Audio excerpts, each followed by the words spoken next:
ఏపీలో political heat పెరిగిపోతోంది. మరికొద్ది నెలల్లోనే ఎన్నికలు జరుగుతూ ఉండడంతో ప్రధాన పార్టీలతో పాటు కొత్త పార్టీలు కూడా పోటీకి సై అంటున్నాయి.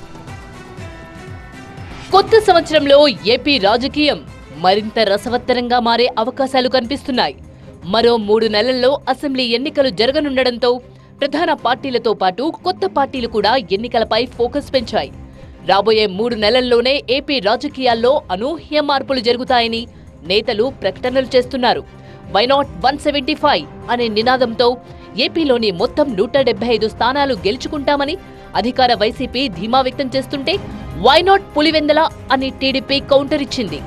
పులివెందల వాసులు నిన్ను గురించి ఏమనుకుంటున్నారో అర్థం చేసుకుంటే కొంచెమైనా మార్పు వస్తుందని ఆలోచిస్తున్నాను. తమ్ముడు, వస్తుందంటారా మీరు? అందుకే వై నాట్ పులివెందల అని ఇప్పుడే.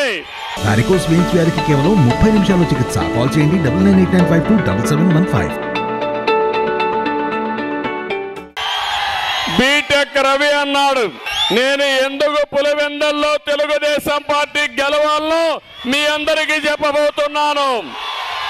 టీడీపీ జనసేన కూటమితో వైసీపీని ఓడిస్తామని చంద్రబాబు అండ్ టీం ప్రకటనలు చేస్తుంటే వైసీపీ నుంచి రియాక్షన్ కూడా అదే స్థాయిలో ఉంది.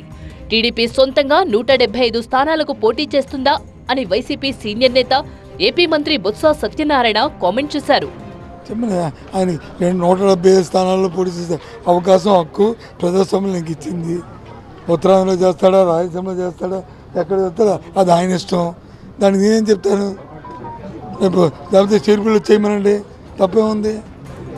ప్రత్యేక హోదా సహా ఏపీకి హక్కుగా దక్కాల్సిన విభజన హామీలను సాధిస్తామంటూ కొత్త పార్టీతో ముందుకొచ్చారు మాజీ ఐపీఎస్ అధికారి లక్ష్మీనారాయణ. జై భారత్ నేషనల్ పార్టీ అనే కొత్త రాజకీయ పార్టీని ఏర్పాటు చేసిన ఆయన 175 అసెంబ్లీ స్థానాలు, 21 ఎంపీ స్థానాల్లో పోటీ చేస్తామని తెలిపారు. రాజకీయ పార్టీలతో కలిసి వెళ్లే అవకాశం లేదు. జై భారత్ నేషనల్ పార్టీ ఒంటరిగా పోరాడుతుంది. ఇంతవరకు రాజ్యాధికారం దక్కని అందరినీ కూడా కలుపుకొని మేము వెళతాము. ఎందుకంటే మోసపోతున్న 2 పార్టీల నాయకత్వమే ఈ రాష్ట్రంలో చూస్తున్నాం. కాబట్టి కొత్త నాయకత్వం తీసుకొస్తాం.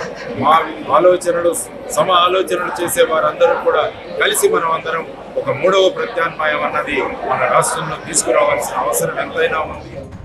ఏపీలో అసెంబ్లీ ఎన్నికలు దగ్గర పడుతున్న కొద్దీ పొలిటికల్ హీట్ మరింత పెరిగే అవకాశాలు కనిపిస్తున్నాయి. కాంగ్రెస్ కూడా ఏపీలో సత్తా చాటుతామని ప్రకటనలు చేస్తుండటంతో రాబోయే కాలంలో రాజకీయం మరింత రసవత్తరంగా మారొచ్చని రాజకీయ పరిశీలకులు విశ్లేషిస్తున్నారు.